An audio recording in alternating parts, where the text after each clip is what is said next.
सुरुवात एका मोठ्या बातमीनं महाराष्ट्रातील सत्ता संघर्षाचा आणि शिवसेना पक्षाच्या भवितव्याचा पेच सुप्रीम कोर्टामध्ये सुटण्याच्या मार्गावर आहे। शिवसेना पक्ष आणि धनुष्यबाण या निवडणूक चिन्हाबाबत आजपासून अंतिम सुनावणीला सुरुवात होते आहे। सलग 2 दिवस या प्रकरणाचा युक्तिवाद ऐकून घेतला जाणार आहे आणि राज्याच्या राजकारणाला कलाटणी देणारा निकाल लवकरच जाहीर होण्याची चिन्ह आहेत।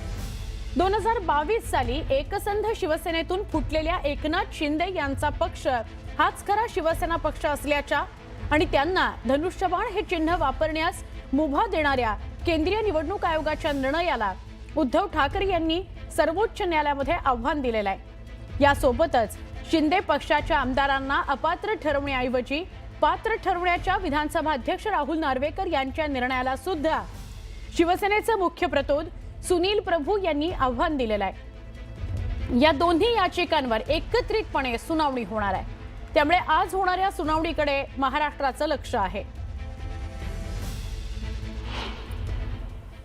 उद्या पाहू ना, तारीख पडते की देवतेचा अंतरात्मा जागा होतो।